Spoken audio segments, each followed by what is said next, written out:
மாண்புமிகு பேரவைத் தலைவர் அவர்களே, எங்களுடைய தலைவர் கலைஞர் அவர்கள்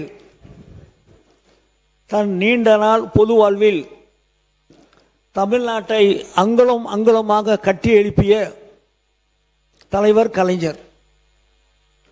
ஒரு மகத்தான சமூக நீதி தலைவர் கலைஞர். விளிம்பு நிலையில் வாழ்ந்த கோடிக்கணக்கான மக்களின் கல்வி, பொருளாதாரம், வாழ்க்கை நிலையை அடியோடு மாற்றிய மாபெரும் தலைவர் கலைஞர். அரசியல் சமூகத்தில் மட்டுமல்லாமல் நில உரிமையிலும் சமூக நீதியை நிலைநாட்டிய தலைவர் மற்றும் நில உச்சவரம்பு தொடங்கி இலவச வீட்டுமனை பட்டா வரை ஏழை எளிய மக்களின் நிலம் சார்ந்த கனவுகளை நிறைவேற்றிய தலைவர் கலைஞர் அவர்கள். அந்த கலைஞரை நான் வணங்கி ஒரு உரையை ஆரம்பிக்கிறேன். கலைஞர் தலைவர் கலைஞர் மரியாதைக்குரிய பேரவைத் தலைவர் அவர்களே, பேரறிஞர் அண்ணா இல்லை என்று நினைத்தோம், கவலை அடைந்தோம். ஆனால் தலைவர் கலைஞர் இல்லை என்று நினைத்தோம், கவலை அடைந்தோம்.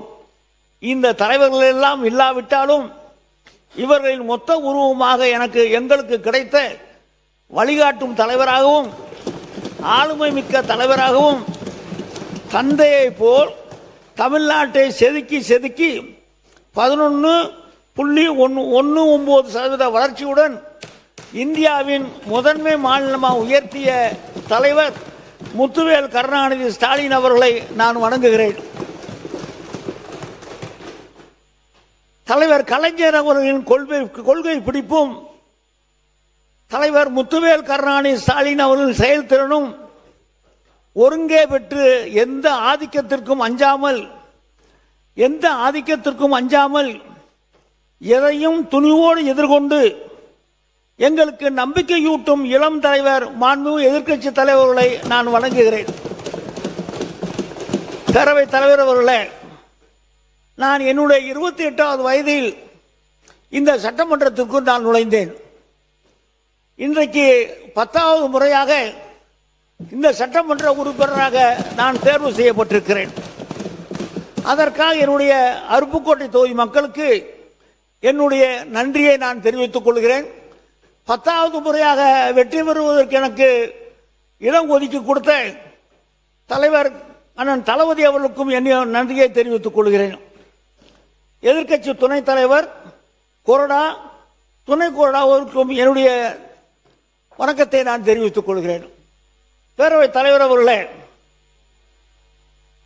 இந்த மானிய கோரிக்கையில் பேச வாய்ப்பளித்த உங்களுக்கு என்னுடைய சிறந்த வணக்கத்தை தெரிவித்துக் கொள்கிறேன். பேரவைத் தலைவர் அவர்களே, இந்த வருவாய்த்துறையின் கொள்கை குறிப்பை நான் படித்து பார்த்தேன்.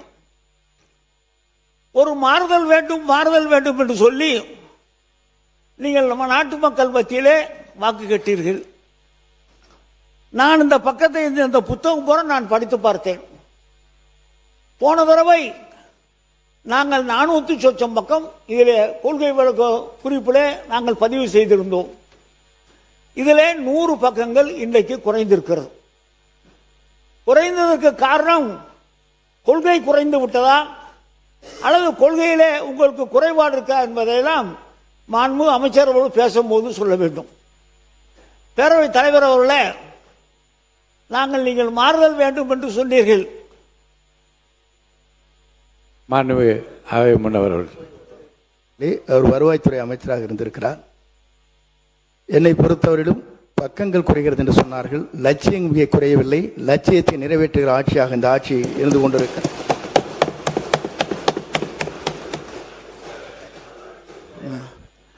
பேரவைத் தலைவர்களே, லட்சியங்கள் குறைந்ததா இல்லை என்பதை இந்த 3 மாத காலத்தில் மக்கள் பார்த்து கொண்டிருக்கிறார்கள். நீங்கள் சொல்லியதில் எதையும் இன்றைக்கு நிறைவேற்றி காட்டவில்லை. நீங்கள் எதையெல்லாம் சொன்னீர்களோ, உதாரணத்துக்கு நம்முடைய முதலமைச்சர் அவர்கள் பட்டா வழங்குவதிலே ஆட்சேபனை இல்லாத நிலங்களை எல்லாம் பட்டா வழங்குவோம் என்று சொல்லி நம்முடைய முதலமைச்சர் சொல்லியிருக்கார் என்று சொல்லி நம்முடைய மாண்பு அமைச்சர் அவர்கள் சொன்னார்கள்.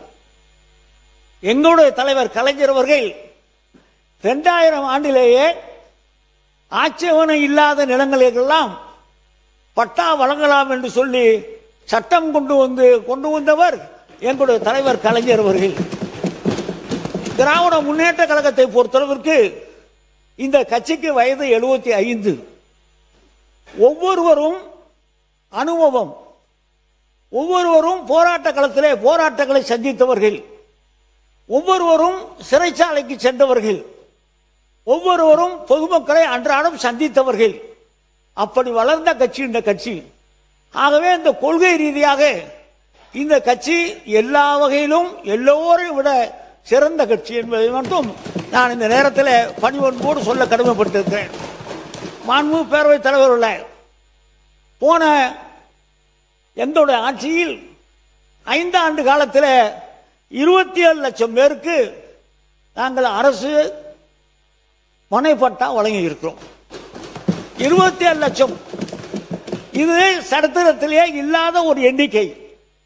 அதற்கு காரணம் எங்களுடைய முதலமைச்சராக இருந்த அண்ணன் தளபதி அவர்கள் எங்களை அழைத்து எந்த ஏழைக்கும் பட்டா இல்லாமல் இருக்கக்கூடாது, வீடு இல்லாத மனிதனாக இருக்கக்கூடாது என்று சொன்ன விளைவாக 27 லட்சம் பேருக்கு நாங்கள் பட்டா வழங்கினோம். அதைவிட சென்னை போன்ற மாநகராட்சிகளில் 30 ஆண்டு காலம் 40 ஆண்டு காலமாக குடியிருப்பவர்களுக்கு அவருக்கு பட்டா வழங்க முடியாமல் எதையுமே செய்ய முடியாமல் இருந்ததை மாற்றி அது பெல்ட் ஏரியா என்று சொல்வார்கள். அமைச்சர் மத்தியில் சொல்லுகிற நேரத்தில் சொல்வார்கள் பெல்ட் ஏரியா என்று சொல்லி. கார்பரேஷனை சுற்றி இருக்கிற 16 கிலோமீட்டர் தூரத்திற்கு பட்டா வழங்கக்கூடாது என்றதை மாற்றி இன்னைக்கு சென்னை இதே போல மாநகராட்சிகளில் இருக்கிற பகுதிகளுக்கு 77,000 பேருக்கு 30 ஆண்டு காலம் 40 ஆண்டு காலம் குடியிருந்தவர்களுக்கு பட்டா வழங்கியவர் எங்களுடைய தலைவர் அண்ணன் தளபதி அவர்கள். ஏழைக்கு உதவுகிறவராக, ஏழை வீடு இல்லாமல் இருக்கக்கூடாது, இடம் இருந்தால் தானே வீடு கட்ட முடியும் என்ற உணர்வோடு இடங்களை வாரி வழங்கியவர் எங்களுடைய முதலமைச்சர் அவர்கள். அதே போல நம்முடைய அமைச்சர் அவர்கள் மத்திய அரசாங்கம் தாராளமாக நிதி வழங்குகிறது, 1000 கோடி வழங்கியிருக்குன்னு சொல்லி பெருமையோடு நம்முடைய அமைச்சர் அவர்கள் சொன்னார்கள். அது வருடம் கொடுக்கிற படம் தான். வருடம் நம்ம கொடுக்கிற படம் தான் கொடுத்திருக்கார்கள். நீங்கள் ஒன்றும் அதிகப்படியாக வாங்கிவிடவில்லை. ஏற்கனவே நமக்கு பேரிடர் மேலாண்மைக்காக நிறைய பணம் மத்திய அரசாங்கத்திலிருந்து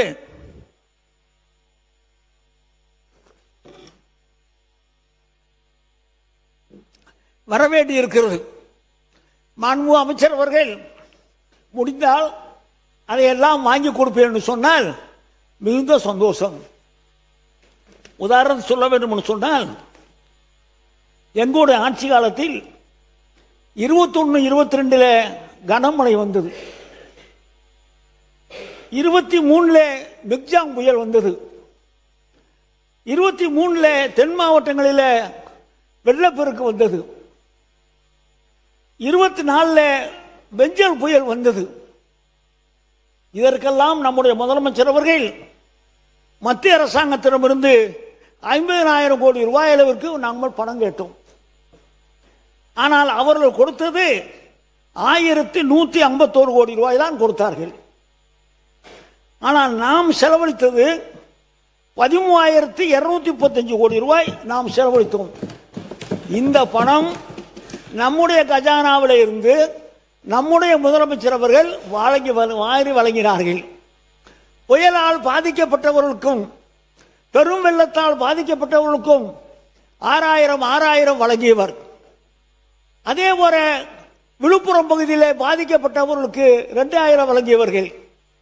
எங்களுடைய மாவட்டம் போன்ற சிறிய பாதிப்பு இருக்கிற பகுதிக்கெல்லாம் 1000 வழங்கியவர். இப்படி எல்லா வகையிலும் ஏழைகளின் கண்ணீரை துடைத்த தலைவராக எங்களுடைய தலைவர் இருந்தார்கள். அதே போல நிலத்தை மீட்பது. மாண்புமிகு சகோதரர் செங்கோட்டையனுக்கு தெரியும், தோட்டக்கலை சங்கம் உங்களுக்கும் எனக்கும் பரிச்சயமான இடம். தோட்டக்கலை சங்கம் எத்தனை ஆண்டு காலம் மீட்க முடியாமல் இருந்தது. அதை மீட்டு எடுத்தவர் எங்களுடைய தலைவர் தளபதி அவர்கள். அதே போல ரேஸ்கோர்ஸ், சென்னை ரேஸ்கோர்ஸ் 160 ஏக்கர் மிகப்பெரிய இடம், அது பொதுமக்களுடைய பயன்பாட்டுக்கு வர வேண்டும் என்று சொல்லி அதையும் மீட்டெடுத்தவர் எங்களுடைய தலைவர் தளபதி அவர்கள். அதே போல ஊட்டியில் இருக்கிற ரேஸ்கோர்ஸ் அதையும் மீட்டெடுத்தவர் எங்களுடைய தலைவர் தளபதி அவர்கள். இதையெல்லாம் எடுத்து பொதுமக்களுடைய பயன்பாட்டுக்கு கொண்டு வந்தவர் எங்களுடைய தலைவர் என்பதை நான் இந்த நேரத்தில் பெருமையோடு சொல்ல கடமைப்பட்டிருக்கிறேன். ஓய்வூதியம் நாங்கள் 1200 கொடுத்திருக்கோம். நீங்கள் 3000 ரூபாய் கொடுக்கிறோம் என்று சொன்னீர்கள். இந்த வரவுசெலவு பட்ஜெட்டில் நீங்கள் ஏதாவது சொல்லுவீர்கள் என்று பார்த்தேன். 20 ரூபாயில் ஆரம்பித்தது இந்த திட்டம். பெருந்தலைவர் காமராஜர் அவர்கள் காலத்தில் ஆரம்பிக்கப்பட்ட திட்டம். இன்னைக்கு 1200 வரை உயர்த்தியவர் எங்களுடைய தலைவர் அண்ணன் தளபதி அவர்கள். ஆனால் நீங்கள் 3000 ரூபாய் தருவோம், முதியோருக்கு 3000 ரூபாய் தருகிறோம், மாற்றுத்திறனாளிகளுக்கு 3000 ரூபாய் தருகிறோம், வீட்டில் படித்துவிட்டு வேலை இல்லாமல் இருப்பவர்களுக்கு 4000 தருகிறோம். இதையெல்லாம் சொல்லியவர்கள் நீங்கள். இந்த பட்ஜெட்டில் இதெல்லாம் இருக்குமா என்று சொல்லி பொது பட்ஜெட்லையும் பார்த்தோம், இந்த பட்ஜெட்டையும் தேடி தேடி பார்த்தோம், ஒன்றும் தெரியவில்லை. ஆனால் எங்களை பொறுத்தளவிற்கு எங்களுடைய முதலமைச்சர் அவர்கள் எதை சொன்னாரோ அதையெல்லாம் சாதித்துக் கொண்டிருந்தார்கள். இன்றைக்கும் நான் சொல்கிறேன், எங்களுடைய ஆட்சி வந்திருக்கும் என்று சொன்னால் நாங்கள் 2000 ரூபாய் தருவோம் என்று சொன்னோம், வந்திருந்தால் கொடுத்திருப்போம்.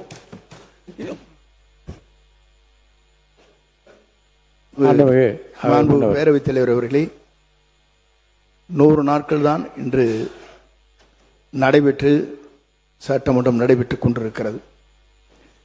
நீங்கள் அறிவித்த அத்தனையும் 5 ஆண்டு காலம் தொடர்ந்து நீங்கள் அறிவித்தும் கூட நீங்கள் தேர்தல் அறிக்கையிலே சொல்ல முடியாத பலவற்றை நீங்களால் அறிவிக்க முடியவில்லை. அதற்கான நிதிகள் நீங்கள் ஒதுக்கப்படவில்லை என்பதை நீங்கள் உணர்ந்திருப்பீர் என்று நான் கருதுகிறேன். எங்களை பொறுத்தவரையும் நம்முடைய முதலமைச்சரை பொறுத்தவரையும் இதற்கான திட்டங்களை வகுத்துக் கொண்டிருக்கிறார்கள். நீங்கள் நினைப்பதைப் போல எங்களுடைய தூய்மையான ஆட்சி நிறைவேற்றி காட்டும் என்ற நிலையிலே தான் இந்த ஆட்சி நடைபெற்றுக் கொண்டிருக்கிறதே தவிர 100 நாளுக்குள் நீங்கள் இதை செய்ய வேண்டும் அதை செய்ய வேண்டும் என்று நீங்கள் பேசுவது என்பது சால பொருத்தமாக இருக்கார். மாண்புமிகு உறுப்பினர், மாண்புமிகு பேரவைத் தலைவர்களே, மாண்புமிகு அமைச்சர் அவர்களை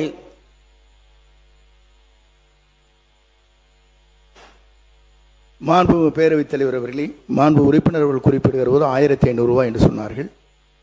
இவர் இல்லை நான் அதுக்கப்புறம் சொல்கிறேன், 1500 அப்புறம் கொடுத்தீங்கிறது. ஆனால் 28 மாதம் அறிவித்தும் நீங்கள் 28 மாதம் கொடுக்கவில்லை என்பதுதான் உண்மை. 28 மாத காலத்திற்கு பிறகு நீங்கள் நாடாளுமன்ற தேர்தல் வருகிறது என்பதற்காக உயர்த்தி காட்டினீர்கள் தவிர வேறொன்றும் இல்லை. மாண்புமிகு பேரவைத் தலைவர்களே, நாங்கள் சொன்னது உண்மை, நாங்கள் கொடுக்க காலதாமதம் உண்மை. ஆனால் எதற்காக? நாங்கள் ஆட்சி பொறுப்பு ஏற்றவுடனே கொரோனா இருந்தது. கொரோனா இருந்தாலும் 4000 ரூபாய் ஒரு ரேஷன் கார்டுக்கும் கொடுத்தவர் எங்களுடைய தலைவர். கொரோனா இருக்கு என்று சொல்லி சாக்கு சொல்லி தப்பிக்கவில்லை, அதையும் கொடுத்தார், இன்னும் கொடுத்திருப்பார். மக்களுக்கு செய்வதில் தான் எங்களுக்கு ஒரு சந்தோஷம்.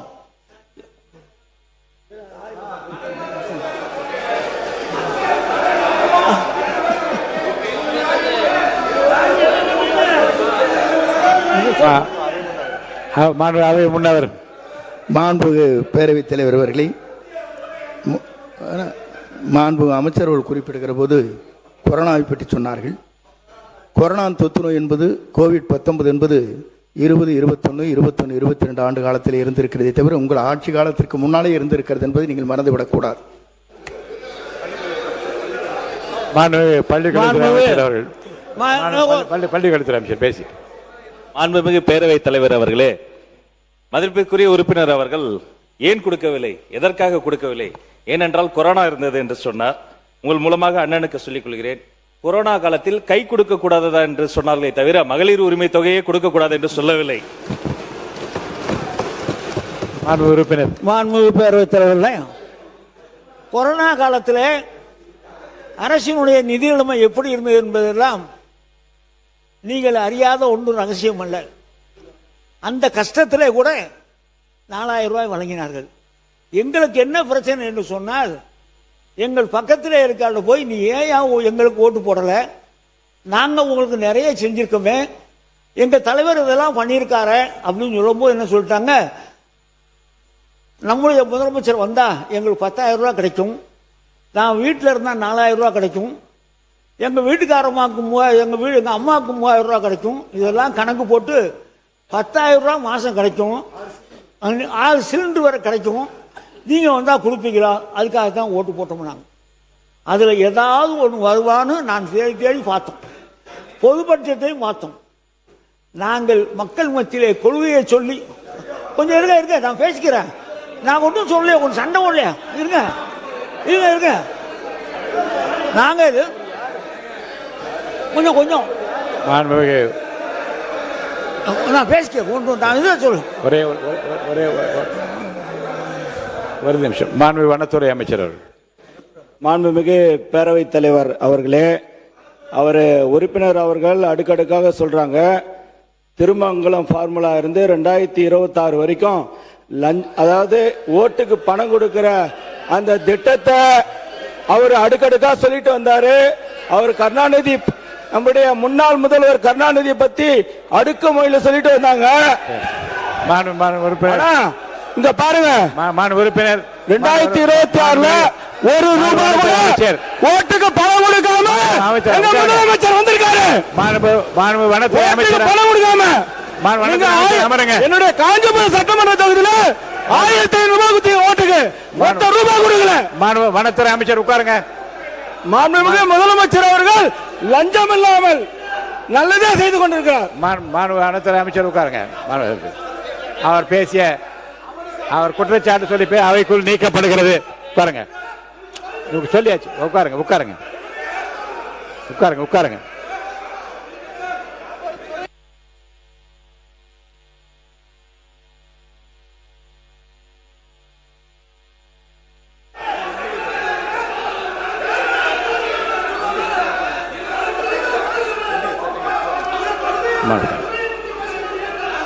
உட்காருங்க உட்காருங்க. மாண்புமிகு அவை முன்னவர்.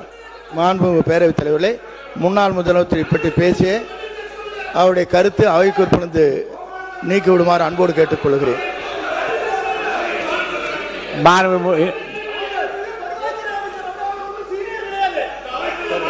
உட்காருங்க உட்காருங்க.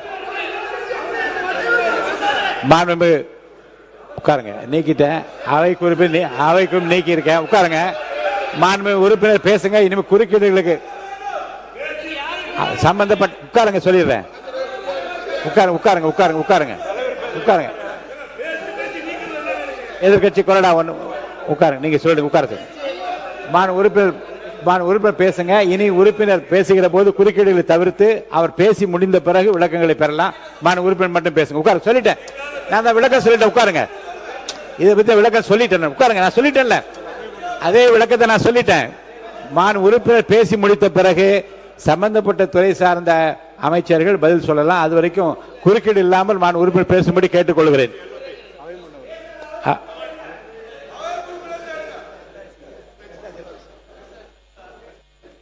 உறுப்பினர் நேரு அவர்கள். மாண்புமிகு பேரவைத் தலைவர் அவர்களே, மாண்புமிகு பேரவைத் தலைவர் மிக அருமையாக இந்த சபையை நடத்தி கொண்டிருக்கிறீர்கள். அமைச்சர்கள் பதில் சொல்கிற போது திராவிட முன்னேற்ற கழகத்தை பற்றியும் திமுக தலைவரை பற்றியும் அவர்களுக்கு என்ன மனதில் பட்டதோ அதை சொல்கிறார்கள். நீங்கள் அது தவறு என்று சொல்லி நீக்குகிறீர்கள். ஆனால் நேரடியாக லைவ் போய் கொண்டிருக்கிறது. அந்த காலத்தில் லைவ் வந்து நேரடியாக கண்ட்ரோலில் இருக்கும், பத்திரிகையெல்லாம் வராது. இப்போ நீங்கள் நீக்கலாம் பத்திரிகையில் தான் வராது. மேலும் காலையிலிருந்து வனத்துறையை பற்றி அவ்வளவு பெரிய விவாதங்கள் நடைபெற்றது. வனத்துறை அமைச்சர் அப்போது வாயை துறக்கவில்லை.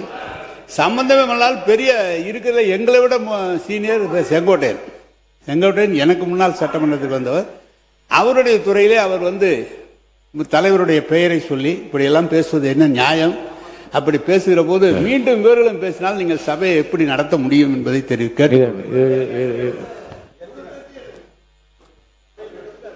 இல்லை அது இல்லை. மாண்புமிகு பேரவைத் தலைவர், ஏற்கனவே ரூலிங் இருக்குது.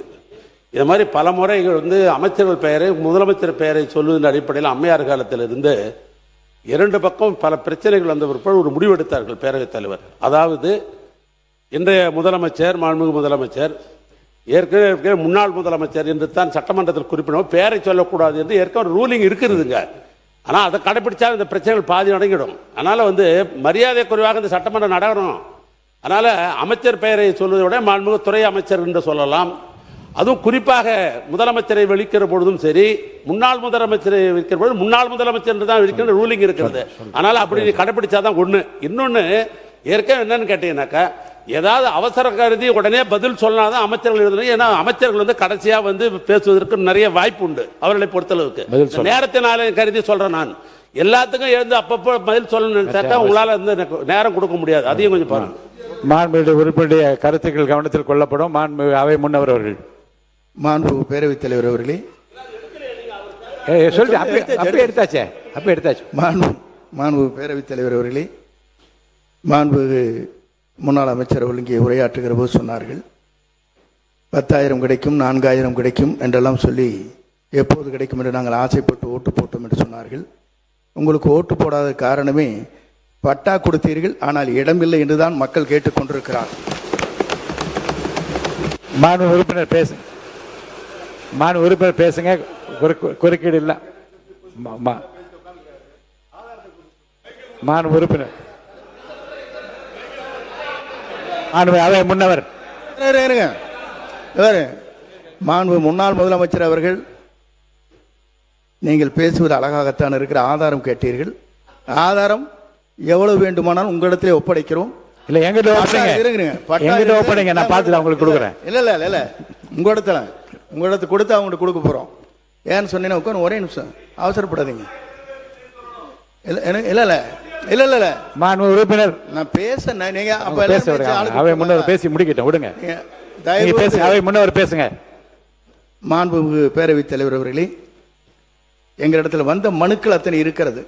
பட்டா கொடுத்துட்டாங்க, இடம் காட்டாது விட்டாங்க, இடம் எங்க இருக்குன்னு எங்களுக்கு தெரியலன்னு சொன்னாங்க. அவசர கோலத்தில் இறுதியாக உங்களை ஆட்சி முடிகிற போது 1,00,000க்கு மேற்பட்ட பட்டாக்களை நீங்கள் வழங்கினீர்கள். அதற்கான இடங்கள் பல இடங்களிலே கொடுக்கப்படவில்லை என்ற குற்றச்சாட்டில் இருக்கிறது. ஆதாரம் எங்கள் கையிலே இருக்கிறது, உங்களிடத்திலே ஒப்படைக்கிறோம். ஆதாரம். மாண்பு உறுப்பினர் பேசுங்க. இனி குறுக்கீடுகளுக்கு வந்து அதிகமாக இடம் இல்லாமல் நீங்க பேசுங்க. இறுதியிலே பதில் சொல்வதற்கு மாண்பு அமைச்சர்கள் வாய்ப்பு தருகிறேன். அது வரைக்கும் மாண்புமிகு தலைவர் அவர்களே, மாண்புமிகு சகோதரர் செங்கோட்டையன் அவர்கள் சொல்லியது போல ஒரு சில இடங்களில் தவறு இருக்கலாம். நாங்கள் கொடுத்தது 27,000 பட்டம், 27 லட்சம் பட்டம். அப்ப தவறுகள்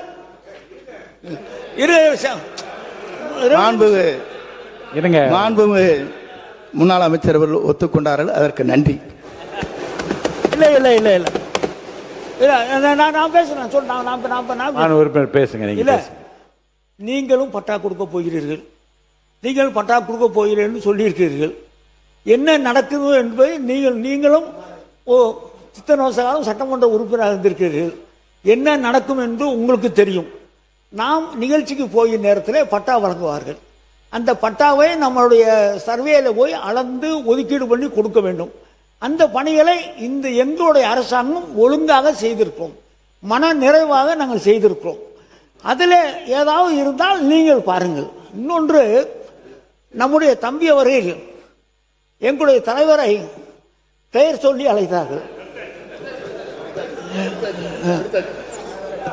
சரி, இல்ல நீக்கப்பட்டது. நேற்றைய தினம் நம்முடைய முதலமைச்சர் அவர்கள் சென்னையிலே கோட்டையிலே கொடியேற்றினார்கள். அந்த கொடியேற்றுகிற அந்த வாய்ப்பை வாங்கி கொடுத்த புண்ணியமான கலைஞர்றான். அதற்கு ஒரு நன்றி வேண்டாமா?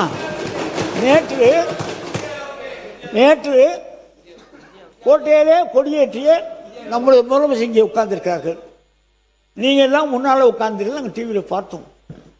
நீங்கள் அந்த ஒரு நிமிஷம் சந்தோஷத்துக்காகவாவது கலைஞரை பாராட்ட வேண்டும். கலைஞர் இல்லை என்று சொன்னால் இந்தியாவில் எந்த முதலமைச்சரும் சுதந்திர தினத்திற்கு கொடியேற்றி இருக்க முடியாது. இன்னும் சொல்ல வேண்டும் என்று சொன்னால் வனத்துறை அமைச்சர் உட்காருங்க. வனத்துறை அமைச்சர் உட்காருங்க. வனத்துறை அமைச்சர் உட்காருங்க. மைக் கொடுக்க வேணாம். மாண்பு அமைச்சர் உட்காருங்க. வனத்துறை அமைச்சர் உட்காருங்க. வனத்துறை அமைச்சர் உட்காருங்க.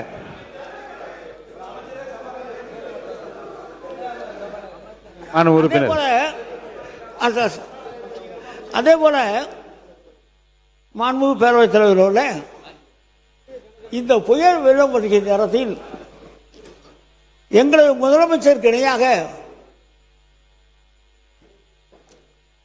யாராவது பணியாற்ற முடியுமா என்று சொன்னால் நிச்சயமாக முடியாது.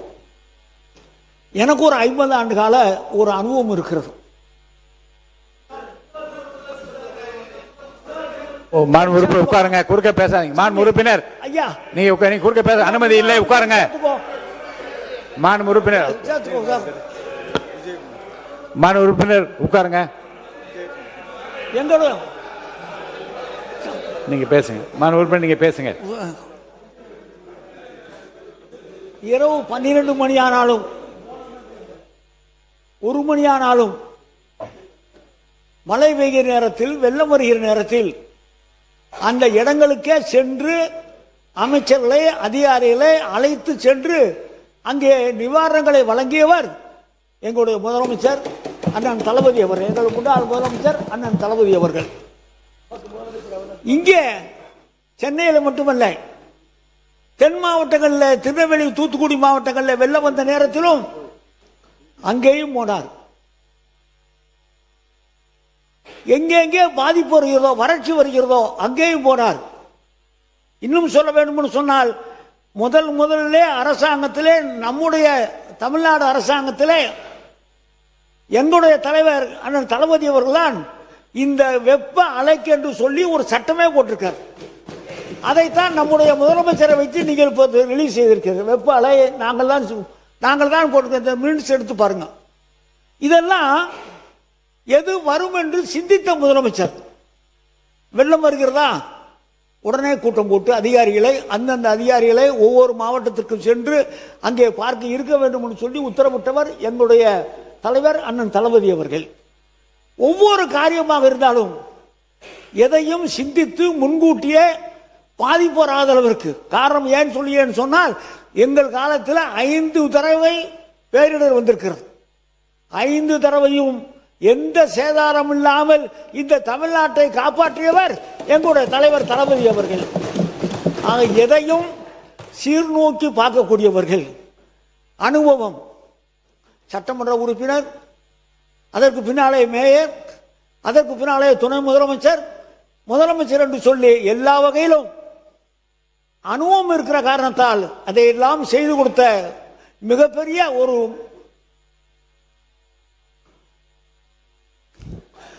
மிகப்பெரிய தலைவராக எங்களுடைய தலைவர் வழங்கினார்கள். இன்னொன்று, சென்னையில் பெல்ட் ஏரியா, நீங்கள் நம்ம ஆஃபீஸில் கேட்கலாம். Belt area Chennai, Trichy corporation area. அப்புறம் அந்த காலத்தில் 62லேயே காங்கிரஸ் காலத்தில் ஒரு ஜியோ போட்டிருக்காங்க. அது நல்ல எண்ணத்தோடு தான் இப்போ போட்டிருக்காங்க. விரிவாக்கம் சென்னைக்கு விரிவாக்கம் வருகிற நேரத்தில் இடம் இல்லாமல் போய்விடும் என்று சொல்லி அன்றைக்கு ஒரு ஜியோ இருந்தது 62ல். ஆனால் 62ல் இருந்து மக்கள் அந்த இடங்களில் குடியிருந்து வீடு கட்டி வாழ்ந்து கொண்டிருக்கிறார்கள். அவர்களெல்லாம் முதலமைச்சரை பார்த்து நாங்கள் எங்கே போவது என்று கேட்ட நேரத்தில் அவர் கண்ணீரை துடைத்து 97 ஜிஓ என்று ஒரு புதிய ஒரு சட்டத்தை போட்டு கேபினெட்டில் அப்ரூவல் வாங்கி 77,000 பேருக்கு தமிழ்நாடு பூரா கார்பரேஷன் பதிலுக்கெல்லாம் பட்டா வழங்கியவர் எங்களுடைய தலைவர் தளபதி அவர்கள். இதை ஏன் சொல்கிறேன் சொன்னால், சிரமங்கள் வருகிற நேரத்தில் அந்த கண்ணீரை துடைக்கிற கையாக எங்களுடைய தலைவருடைய கை இருந்திருக்கிறது. அது பட்டா வழங்குவதாக இருந்தாலும் சரி, புயல் வெள்ளமாக இருந்தாலும் சரி, இவர் மானியம் கொடுப்பதாக இருந்தாலும் சரி, விவசாயிகளுக்குரிய அந்த மானியம் கொடுப்பதாக இருந்தாலும் சரி, சமூக நல திட்டங்களாக இருந்தாலும் சரி, நாம் சொல்லி கேட்பதை விட அவராக கொடுக்கக்கூடிய வள்ளலாகத்தான் எங்களுக்கு இருந்திருக்கிறார்கள். அவர் ஆட்சியில மக்கள் சிறப்பாக இருந்திருக்கிறார்கள். அந்த ஆட்சி மீண்டும் வரும். அப்படி வருகிற நேரத்தில் நீங்கள் கோபித்துக் கொள்ளக்கூடாது. அப்பாவை காணும் என்று சொல்கிறீர்கள். அவர் வருகிற நேரத்தில் பல பேர் நீங்கள் இங்கே இருக்க மாட்டீர்கள், நாங்கள் இருப்போம் என்று சொல்லி நன்றியோடு அமர்கிறேன். நன்றி, வணக்கம். மாண்புமிகு அவை முன்னவர்கள். மாண்பு பேரவைத் தலைவர் அவர்களே, நன்றாகத்தான் பேசினார். எரிதாக பேசுகிற போதுதான் குதர்க்கமாக கொஞ்சம் பேசியிருக்கிறார்கள். இந்த ஆட்சி மீண்டும் வரும் என்று சொன்னீர்கள். என்றைக்கும் உங்கள் ஆட்சி வராது. நம்முடைய தமிழக முதலமைச்சர் வெற்றி தளபதி இருக்கும் வரை உங்கள் தலை தூக்க முடியாது இந்த தமிழ்நாட்டில். மாண்பு முன்னாள் முதலமைச்சர் சொல்லுங்க. மாண்பு முன்னாள் முதலமைச்சர், உங்களுக்கு தான் அனுமதி அளிக்கிறேன். மாண்பு முன்னாள் முதலமைச்சர் பேசுறீங்களா? ஒரு சட்டமன்ற உறுப்பினரோடு திமுக இருந்த வரலாறு இந்த சட்டமன்றத்தில் உண்டு. ஒரே ஒரு சட்டமன்ற உறுப்பினரோடு திமுக எப்படி விழுமோ, விழுந்த வேகத்திலே அப்படியே எழுந்திருக்கக்கூடிய கட்சி தான் திமுக. மாண்பு அவை முன்னவர். மாண்பு பேரவைத் தலைவர் அவர்களே, ஒரு சட்டமன்ற உறுப்பினரை ஆரம்பித்து ஆட்சி நடத்திய நீங்கள் இன்று எதிர்க்கட்சியிலே அமர்கிற நிலையை தமிழ்நாட்டு மக்கள் உருவாக்கி விட்டார்கள். இனி உருவாக்கி கொண்டே இருப்பார்கள். மாண்பு முன்னாள் முதலமைச்சர். மாண்புமிகு பேரவைத் தலைவர் அவர்களே, இங்கு முன்னாள் முதலமைச்சரை பற்றி ஒரு விவாதம் இருந்தது. புரட்சி தலைவர் எம்ஜிஆர் அவர்கள் முதலமைச்சராக இருந்த நேரம் அவருடைய தலைமையின் கீழ் இங்கு சட்டமன்ற உறுப்பினராக இருந்தவர் முத்தமிழறிஞர் அவரை பற்றி அவர் பெயரை சொல்கின்ற பொழுது புரட்சி தலைவர் அவர்களை எழுந்திருந்து சபையில் அந்த உறுப்பினரை பார்த்து, கலைஞர் என்று தான் நீ சொல்ல வேண்டும், நீ வாபஸ் வாங்கு, மன்னிப்புக்கள் என்று சொன்னார்கள். அந்த மாதிரி கண்ணியமிக்க சபைகள் இந்த சபையில் நம்மளுக்கு முன்னாலே வழிவகுத்து தந்தவர்கள். ஆட்சிய கண்ணியத்தை நாம் காப்பாற்ற வேண்டும் என்று அனைத்து உறுப்பினருக்கும் நான் கேட்டுக்கொள்கிறேன். மாண்பு பேரவைத் தலைவர் அவர்களே, மாண்புக்கு முன்னாள் அமைச்சருக்கும் தெரியும், அவரும் அன்றைக்கு அமைச்சராக இருந்தவர். 1977 புரட்சி தலைவர் இந்த புனித கோட்டையில் அமர்ந்ததற்கு பிறகு அவர் உயிருள்ளவரை திராவிட முன்னேற்ற கழகம் வெற்றி பெறவில்லை என்பதுதான் வரலாறு. மாண்பு உறுப்பினரின் கவனத்திற்கு போதும்.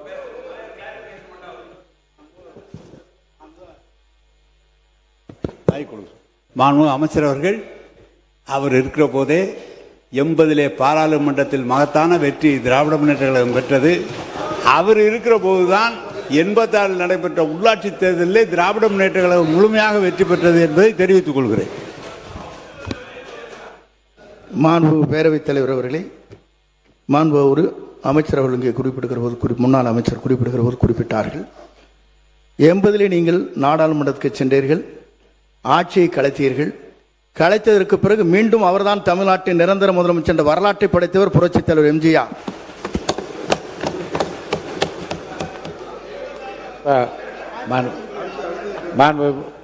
பேரவை உறுப்பினர்களுக்கு இருங்க,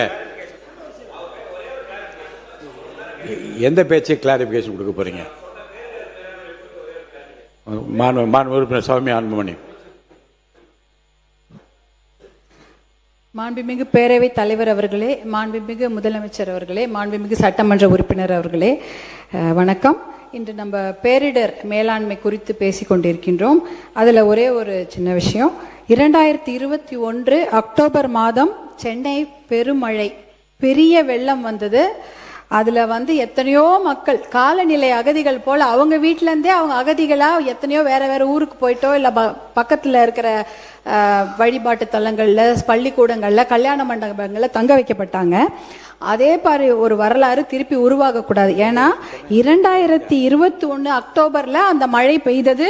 2022 தமிழக அரசாங்கம் ஒரு கமிட்டி அமைக்கிறாங்க, திருப்புகழ் கமிட்டி அப்படின்னு சொல்லிட்டு. இந்த பேரிடரை குறித்து விரிவாக ஆராய்ச்சி செய்ய ஒரு கமிட்டி அமைக்கிறாங்க. அந்த கமிட்டி கிட்டத்தட்ட நம்மளுடைய மதிப்பிற்குரிய முன்னாள் IAS அதிகாரி திருப்புகழையா அவர்களுடைய தலைமையின் கீழ் அந்த விசாரணை கமிட்டி அமைகிறது. 2023 மார்ச் மாசம் அந்த கமிட்டி 600 பக்க அறிக்கையை தாக்கல் செய்கிறார்கள். 600 பக்க அறிக்கையில கிட்டத்தட்ட அப்சர்வேஷன்ஸ் அண்ட் சஜஷன்ஸ் இருந்திருக்கும். கண்டிப்பா அதெல்லாம் நமக்கு தெரிய வேண்டும், எல்லா மக்களுக்கும் தெரிய வேணும். ஆனா 2023 மார்ச் டேபிள் பண்ண அந்த கமிட்டி அறிக்கையில இது வரைக்கும் நமக்கு வரல. 2023 டிசம்பர் மாசம் ஊடக செய்திகள் வந்தது. கண்டிப்பாக இந்த அறிக்கை எல்லாருக்கும் பொதுமக்கள் பார்வைக்கு வைக்கப்படும் என்ற ஊடக செய்தி வந்தது, திருப்புகழ் கமிட்டியுடைய சஜஷன்ஸ் அண்ட் அப்சர்வேஷன்ஸ். ஆனா இது வரைக்கும் வரல. கிட்டத்தட்ட நம்ம வந்துட்டோம் 2026, மறுபடியும் ஒரு அக்டோபர் வரப்போகுது. 41 மாசம் ஆயிடுச்சு. அந்த திருப்புகழ் கமிட்டியில் இருக்கக்கூடிய அப்சர்வேஷன் சஜஷன்ஸ் என்ன நம்ம எல்லாருக்கும் தெரிஞ்சாகணும். தெரிஞ்சாதான் அடாப்டேஷன் மிட்டிகேஷன் எப்படி. ஏன்னா இப்ப எல்னினோன்னு வரப்போகுது. இந்த மழையில இந்த திருப்பி சென்னை பெருவெள்ளமோ இல்ல வெள்ளக்காடோ ஆகாம எப்படி மக்களை காப்பாற்ற வேண்டும், இல்ல மக்களுக்கு அந்த பிரச்சனை வந்தா பாதிப்பு அதிகமாகாமல் இருக்க வேண்டும், அந்த மிட்டிகேஷன் எப்படி அப்படி போன்ற சஜஷன்ஸ் அதுல இருக்கும். 3 டிபார்ட்மெண்ட் சம்பந்தப்பட்டிருக்குது. பொதுப்பணித்துறை இருக்கிறது, நீர்வளத்துறை இருக்கிறது, கிரேட்டர் சென்னை கார்பரேஷன் இருக்கு. இவங்கெல்லாம் என்ன தகவமைப்பை செய்ய போறாங்க என்ற தகவல்கள் நம்ம கண்டிப்பாக வேணும். இன்னொரு காலநிலை அகதிகளாக, போர் அகதிகளாக எல்லாரும் போயிருப்பாங்க. ஆனா சென்னையில மறுபடியும் ஒரு கிளைமேட் சேஞ்ச் ரெஃப்யூஜிஸ் நிலை வரக்கூடாது என்பதற்காக இந்த திருப்புகழ் கமிட்டியுடைய அறிக்கையை உடனடியாக தாக்கல் செய்யுமாறு அன்போடு கேட்டுக்கொள்கின்றேன். நன்றி. மாண்புமிகு வருவாய்த்துறை அமைச்சர். மாண்புமிகு பேரவைத் தலைவர் அவர்களே, முன்னாள் ஆட்சியாளர்கள் அந்த கமிட்டியை உருவாக்கினார்கள். உருவாக்கிய கிட்டத்தட்ட ஓராண்டு காலம் அதற்கான ஆய்வுப் பணிகள் மேற்கொள்ளப்பட்டு பத்திரிகை செய்திதான் வந்தது. 600 பக்க விளக்கங்கள் அதில் இருப்பதாக சொன்னார்கள். ஆனால் இதுவரையிலும் அவர்கள் வெளியிடவில்லை. அதுதான் ஆச்சரியமாக இருக்கிறது. எங்களை பொறுத்தவரையிலும் மாண்புமிகு தமிழகத்தினுடைய வெற்றி தளபதி அவர்கள் ஒரு குழுவை அமைத்திருக்கிறார்கள். அந்த குழுவை பொறுத்தவரையிலும் விரைந்து அந்த பணிகளை மேற்கொள்வதற்காக பேரிடர் மேலாண்மை கூடுதல் ஆணையர் அவருடைய முருகானந்தம் அவருடைய தலைமையில் நிபுணர் குழு 7 பேர் கொண்ட குழு இங்கே உருவாக்கப்பட்டிருக்கிறது.